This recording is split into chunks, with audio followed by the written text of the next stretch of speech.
Species. Unite. I think the thing revolves around the control of nature. You get way back to that. Some people are really uncomfortable around nature existing as it should, and they feel that we need to fix things.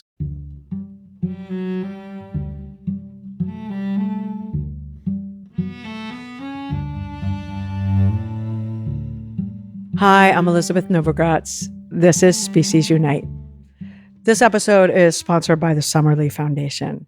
They are a mission-driven, proactive organization dedicated to the support of animal protection and the preservation of Texas history.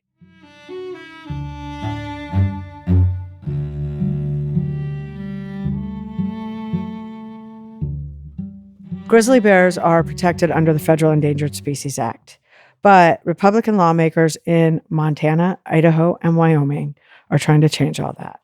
They're pressing the Biden administration to turn the management of grizzlies back over to the states, which would mean there'd be a hunting season for grizzly bears, which would probably look something like what we're doing to wolves in those same states, which is nothing short of a massacre. This conversation is with Dr. Christopher Servheen. He spent 35 years from 1981 until 2016 fighting to bring back grizzly bears. In 1981, they were on their way out. There were only 30 breeding females left in the greater Yellowstone ecosystem, and most people thought there'd be no way to save them. But because of Chris and other people like him, and because of the Federal Endangered Species Act, a conservation miracle happened. They brought back the grizzly bears to a thriving population. But now, in 2023, because of politicians in the Northern Rockies, the future for grizzly bears could be very bleak.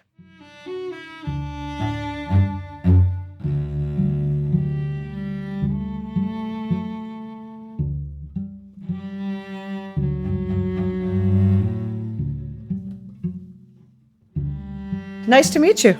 Nice to meet you. Are you in Missoula? I am. I went to school there. Oh, you did? I loved it. I get back when I can because I love Montana. And I loved going to school there. And I was there when the wolves got, returned. So it's a good time to be there. One of the reasons I want to talk to people about wolves and grizzly bears and mountain lions is because I feel like 20 years from now, all these people who aren't paying attention to this are going to be like, what do you mean we don't have grizzly bears anymore? No one knows what's happening. It's terrifying to me that things are as bad as they are for so many of these animals. They got better for a while, and now they're at risk of getting worse, for sure. I watched your talk that you gave at the beginning of the year, the Gallatin Valley Earth Day talk. One thing I had no idea of is how close to the brink of extinction they were when you started all of this. Will you talk about where things were when you started? Well, grizzly bears, were abundant throughout Western North America, and it was estimated there were perhaps 50,000 in the Western United States at the time of Lewis and Clark. And with the advent of European settlers came the persecution of grizzly bears. And so grizzly bears were heavily persecuted throughout the West, wherever they occurred. Because people were afraid of them. They didn't think grizzly bears could be compatible with livestock and agriculture. And the whole idea of manifest destiny, that the Europeans were to tame the West and make it a safer place for white people to be. And so what happens is grizzly bears went from about 50,000 down to really low numbers. And then by 1975, they were listed under the Endangered Species Act as a threatened species. A threatened species is one that is likely to become endangered in the foreseeable future. And at that point, grizzly bears were thought to be in 6 different ecosystems throughout the 4 states of Wyoming, Idaho, Montana, and Washington. Those were separate areas. And altogether in those areas, there were probably about 350 grizzly bears left. They were separated into island populations. There were thought to be a few remnant bears. So there weren't very many left. In 1981, when I started, there was a research program that was beginning in the Yellowstone area to understand how many bears were there. And it appeared that there were only about perhaps as few as 30 females left in the Yellowstone ecosystem. And when I started, my job was to implement the recovery plan. Grizzly bears have one of the lowest reproductive rates of any land mammal in North America. So they're they don't respond very well to conservation. It takes a long time for their numbers to increase. And so with 30 females, it was a risk population. It was really questionable whether we could fix that. At the time, there was a lot of resistance in the various agencies about recovering grizzly bears. I mean, sure, it was nice to have grizzly bears around, but we're not going to do anything different about them. The agency that was really most concerned was the National Park Service, because Yellowstone was kind of the core area for bears. And there were very few bears outside Yellowstone National Park at that time, 1981. And so, what I thought was going to happen is that I was going to preside over the demise of the grizzly bear, and we would just document the eventual decline and disappearance of grizzly bears in the Yellowstone system, and then in many other systems as well, because there wasn't a lot of coordination and cooperation. So it was a time of great risk. And if we had not listed the grizzly bear as a threatened species and started recovery under the Endangered Species Act, there would be no grizzly bears in the Yellowstone ecosystem today. And in much of the rest of the United States, there would probably be hardly any, if any at all. So the Endangered Species Act allowed us to bring grizzly bears back from the edge of extinction in the lower 48 states. Back in that time, what was the climate like, not just with the agencies, but just people in general? Were people pro-bear? I think in general, people thought bears were nice, and they knew about bears from the work of the Craigheads. John and Frank Craighead had worked in Yellowstone from 1959 to 1967, and they had done some of the first research on grizzly bears at that time, and some of their work was in National Geographic. It was in a geographic special, and so people knew about bears, and they thought that was kind of neat to see bears, and it was too bad that they were going to disappear. But people were not like negative about bears. I think in general people were kind of neutral about it. It wasn't something that was an abiding interest in most people, but it wasn't something that people were opposed to either. Why were the agencies then not on the same page? Well, the agencies had established roles that they were comfortable in. For example, the Forest Service at that time in the early 80s, they viewed themselves as a timber production organization, and their job was to cut trees and build roads. And when I would go and talk to them about grizzly bear conservation on the national forest, they would shake their head and say, well, we don't do wildlife. We work on forests and forest activities, and grizzly bears are not part of that. So the states were at that point still mad that the grizzly bear was listed under the Endangered Species Act and came under federal management. Grizzly bears had been managed by the states up until 1975. And so the states were very resentful of the fact that the Endangered Species Act could step in and take away the management of animals like grizzly bears. Despite the fact that the grizzly bears were about to disappear, they didn't see any problem with that. They were just more concerned about the fact that the feds were going to take over grizzly management. They're still kind of upset about that, right? Yeah, they want it back. They want the management of bears back. They've always wanted it back, for a long time. So how did it happen that you go from 30 females in the Yellowstone to a thriving population now? The key things that we did to help grizzly bears was to stop bears from dying on the landscape. So we started addressing all the issues that resulted in dead bears, like sanitation, for example. There were open pit garbage dumps in the park for many years. Those were closed in the early 70s. And outside the park, like in Cook City and West Yellowstone and Gardner, there were still open pit dumps. And there were grizzly bears in those dumps in 1981. And when grizzly bears came into dumps, they got into town, they got into conflicts with people, and they were shot. People in the backcountry, when the backcountry users like outfitters and and horsemen that carried a lot of gear back in. They would carry stuff in, they would build a big camp, and when they had, bacon grease from the morning bacon, they would just pour it out back on the dirt behind the tent. And if a grizzly bear came in, they just shot it. It wasn't like they were trying to keep bears away. They were just going to eliminate any bears that they caused to come into conflict.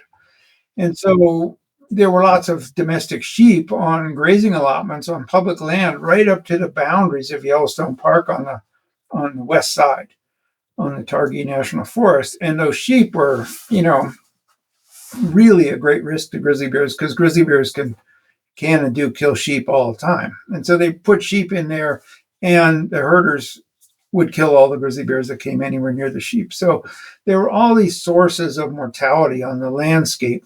And the grizzly bears could never move up in numbers because they were dying faster than they were reproducing. And so we had to stop those sources of mortality. We had to secure sanitation. We had to move the sheep out.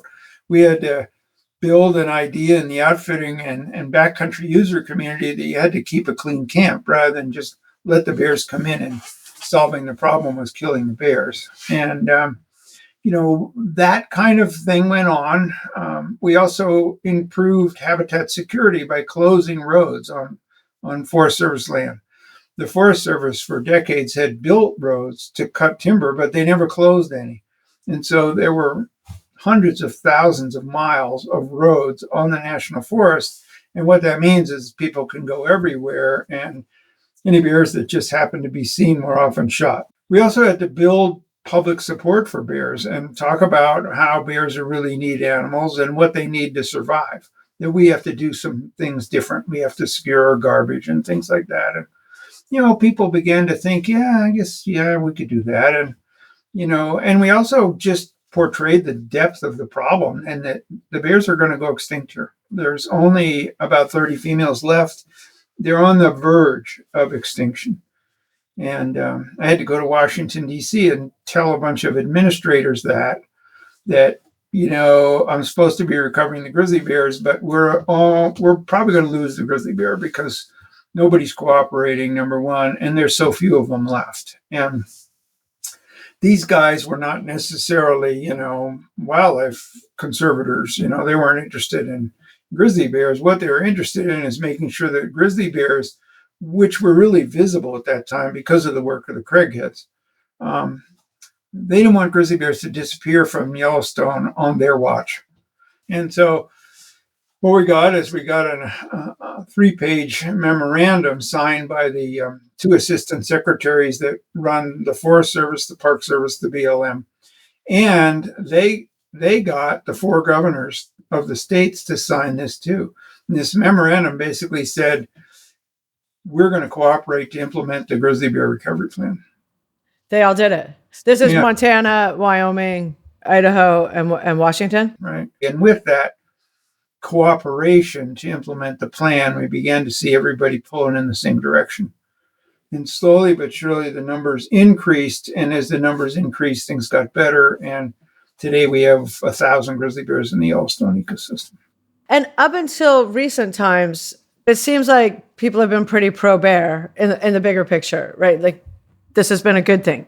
I think the average person is very supportive of grizzly bears. I think, the general public, especially people that don't live in grizzly bear habitat, they love grizzly bears. Yeah. People that live in grizzly habitat, by and large, people like having them around. They think it's pretty cool that they're here. And I always promote the idea that we should be proud to be a place that has grizzly bears rather than be, they're really oppressive, and they cost us all this money and they're really bad for us. And they're really dangerous and all this kind of thing. I mean, they're really something that drives the uniqueness of the places where they are. And that's a neat thing to have. Montana has more grizzly bears than any other state outside of Alaska, and it should be proud of that, rather than, trying to say, well, our solution is to take over management and we'll fix those grizzly bears. We'll just drive their numbers down and restrict their range as soon as we get control. And,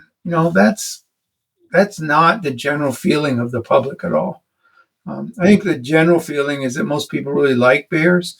And they like having them around. When there's conflicts, they want those conflicts solved. The agencies don't want the conflicts either.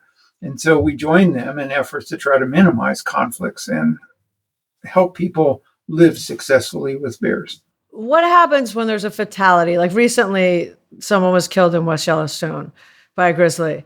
Or do people use that for leverage, or does that do anything in the bigger picture? Irresponsible politicians use it for leverage, yeah, and they try to make something out of a tragedy like that. I think the average person realizes, that that's really unfortunate and that's sad, and why did it happen? They want to know why it happens, and amazingly enough, well, it's not amazing, it's sad, but we have guidelines on how people should behave when they're in bear habitat to minimize conflicts. Make noise, be aware of bears, carry bear spray, don't run, don't yell, scream, all these things that we tell people how to do it. And particularly, don't hike alone. And we tell people these things, and the majority of people that are killed by grizzly bears, we find, are not doing what we tell them to do. It's mostly things that can be avoided. And with bear safety training and with awareness of your surroundings and with the knowledge of, I'm in bear habitat, I got to pay attention, I got to go with a friend, I've got to carry bear spray. All these things, you can be quite safe in grizzly bear habitat if you do the right thing. So, and the numbers are pretty small anyway. No, there's actually very few. And there's not very many people that are killed by grizzly bears. It's a very small number. The last 30, 40 years, it's less than 20. If you look at it, there's in the lower 48 states right now, there's about 2,500 grizzly bears.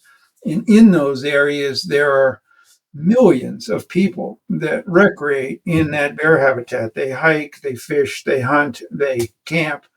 They do all those things in grizzly bear habitat, and there's hardly any incidents with bears.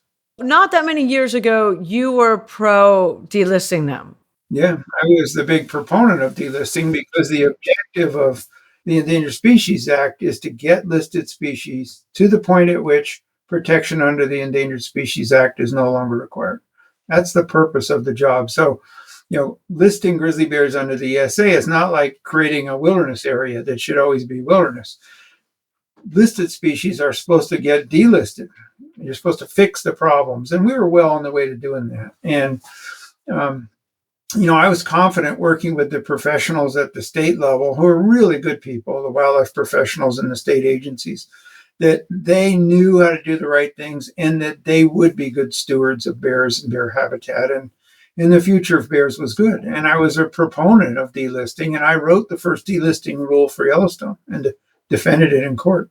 What happened over time is that in recent time, in the past 2 to 3 years or so, we've seen politicians get involved and start manipulating what the state professionals do, telling them what they can do, what they should say, and putting in place policies which are really anti-predator policies, not based on biology, not based on need, not based on facts, but based on barroom biology and fear of predators. And these politicians are now in control.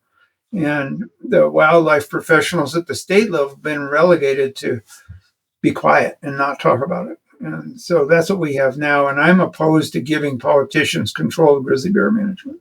How did this start? And this isn't just Montana, right? This is Wyoming. This is Idaho. Yeah. But how did it start, and why? And why the animals? Why the bears? Why the wolves? I think the thing revolves around the control of nature. You get way back to that. Some people are really uncomfortable around nature existing as it should, and they feel that we need to fix things. We people need to fix things. For example, a lot of the excuse is used, the wolves are eating all the elk. And if we just kill the wolves or kill most of the wolves, that there'd be a lot more elk, and elk would be everywhere, and every elk hunter would get an elk, and everybody live happily ever after. There's another excuse is that, the wolves and the bears are eating all the livestock and driving the livestock industry out of business. And that's just nonsense. It doesn't make any sense whatsoever. And there's no basis for that. But these people, they base their opinions on fear and on emotion. They don't base their opinions on science and facts. And so they convince people that, yeah, the bears, and the wolves are eating all the elk, and we got to kill the bears and the wolves to save the elk, save the deer even, as if we don't have enough deer, and to save the livestock industry. And none of those things are factually correct. And yet they're able, because they control the state legislatures, and we have Republican governors in the 4 states now, the 3 states, not Washington. They implement policies that are based on nonsense and irrational fear of predators. And the result is this real, we're going to have to, start snaring wolves with neck snares, and we're going to pay people to kill wolves with bounties. All these crazy laws that they're putting in place, they're really harmful, not only to animals, but to the whole balance between people and nature and the way we look at nature. It's crazy. Most people don't want wolves being snared, and they don't want grizzlies being killed and mothers with their cubs and all the things that are being talked about right now. And now you can legally go shoot a mother wolf and all of her pups in the den and do like all sorts of terrible things. But the majority of people do not want to see this happening. And Right. so, but it's a really small group of really loudmouth voices that have taken over.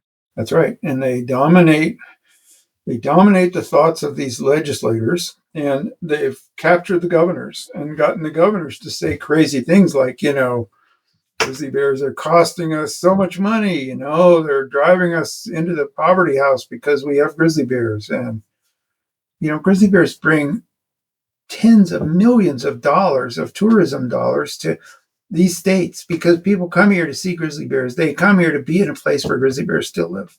They don't come here because there's a lot of cows.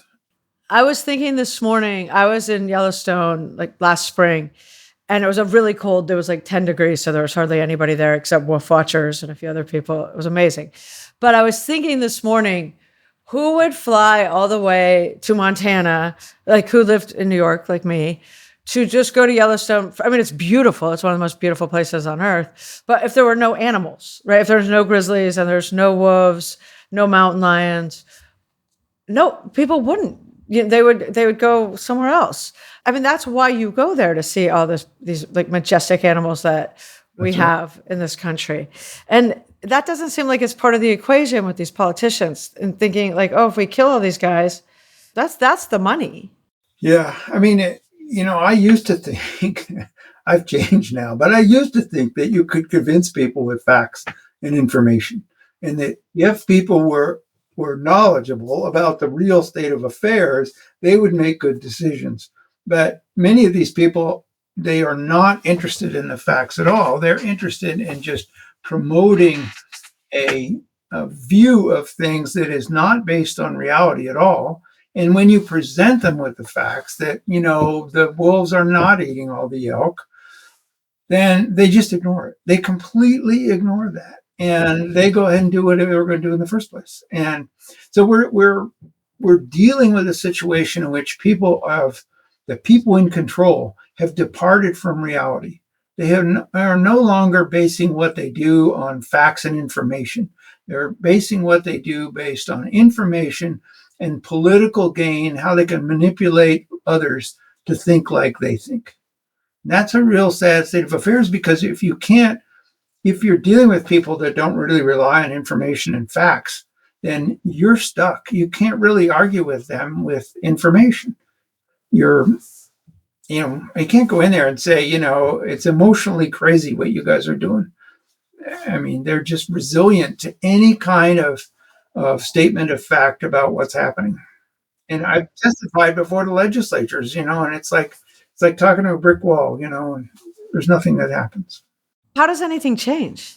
I think that things will only change with elections and getting those people out of office. I mean, we have politicians across the United States in office or seeking office who are completely independent of the facts and reality, and they get elected. And I don't understand that. So it's a mystery to me.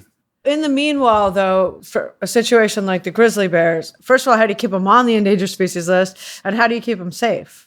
My position is that, grizzly bears can be managed by the states if the states use science and facts to make decisions. They're not doing that with the wolves, though. And at this point, they're not doing that with wolves. And I think if they were given control of grizzly bears, they would do the same thing to grizzly bears that they're doing to wolves. And so I do not think that they are responsible enough to manage grizzly bears at this point. I think it's important to realize that there's two groups of people here. The politicians are the problem, infusing all the decisions with emotion and nonsense, whereas the state wildlife professionals are really good people and they want to make decisions based on facts. And they worked for years with me in the recovery program to get where we are today. I mean, they were instrumental in the process. There's really good people, wildlife management professionals at the state level. And if they were in charge of grizzly bear and wolf management, we wouldn't be seeing this crazy things we're seeing right now. So the politicians right now have usurped the management of wildlife, and they are infusing this management with real dangerous activities that are dangerous to animals and that are not supported by the majority of the public, but are supported by the majority of their electors. So if you're talking about a legislature, it comes from a really small rural area, and then everybody in that rural area may have a sense of grizzly bears or wolves that's completely different than the vast majority of the state. But if those people are in charge of a committee and leading things, and then you get the particular party involved that has total control of the legislature, then they all vote as blocks. It's unfortunate.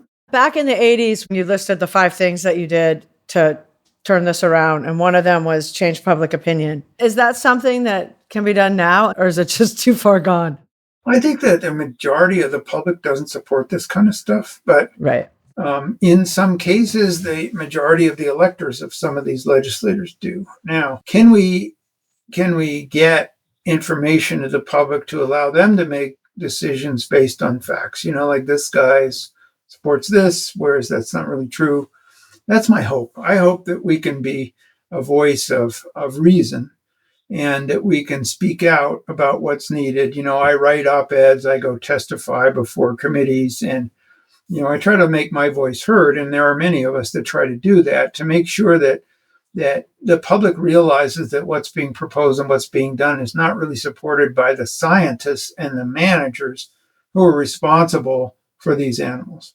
And the vast majority of scientists and managers do not support this at all. Up until recent times, all of this was in the hands of the scientists and the managers. And so it made sense that that's who was in charge. That's probably one thing that needs to change, right? To take it back. Yeah, I mean, that would be really good. That would be a real advance. I mean, remember when we started, and I told you the story of how I went back to Washington and got people thinking about writing a memorandum of agreement, and then we got the 4 governors to sign it. The 4 governors of the states signed a document to recover the grizzly bear. Do you think we'd get those 4 governors to sign a document like that today? No. So what has happened that we have gotten to this crazy situation? It's just like, common sense and making decisions based on information seems to have gone out the window. And I hope we can get that back again. Are you hopeful that we can? If I wasn't hopeful, I would be, really in despair and depression. So I am hopeful. And I think it's really important to be a voice for change and to be a real positive voice out there. And I speak out every chance I get to tell the rest of the story. And I think the majority of the people I talk to are they're accepting of that. And there are many of us who want to keep doing that because, I'm not willing to give up and allow the grizzly bears and the wolves to be destroyed again after we got them so far and brought them out of almost oblivion to where they are today. So, is there anything people can do other than vote differently that can help this situation? Speak up, write letters to the editor, comment when somebody somebody does write, speak up and say, I don't support this. Letters to the editor, columns, things like that, I think really make a difference. As long as, you see continuous numbers of them, people speaking out. And you're not speaking out, I want to protect all the bears. No one should ever kill a bear. That's not what I'm talking about. I'm talking about making decisions on science and facts and understanding that we live in nature. And in order to live here successfully, we need to be stewards of the place we live in. We can't dominate life. And if we wanted to, we've eliminated grizzly bears from 96% of their former range in Western United States. They live in about 4% of their range right now. And in those areas are really special because grizzly bears live here. Grizzly bears are pretty special animals. They're tolerant to some degree of people, but not tolerant to some other degree. And if we want grizzly bears to be around, we have to behave in a special way in those places. And we need to look at those places as really valuable, special places. We really need to have grizzly bears around. It's a positive thing, not now there's grizzly bears here, now there's grizzly bears there, which I hear from some people sometimes. I mean, they're gone from most of the places they live because we killed them all. And the few places that are left, it's important to understand that we need to be stewards of them and the places they need in order to continue them on the landscape. And we can do it. We can live with grizzly bears successfully. And maybe we have to make a couple sacrifices, but big deal. We've done a lot to them. I think we can come a little ways and give them a little space and a little bit of room. And that's what I advocate for. Thank you so much for talking to me today. And thank you for all of the work you do for these animals. I hope things turn around politically sometime in the near future. Even a little bit would be good,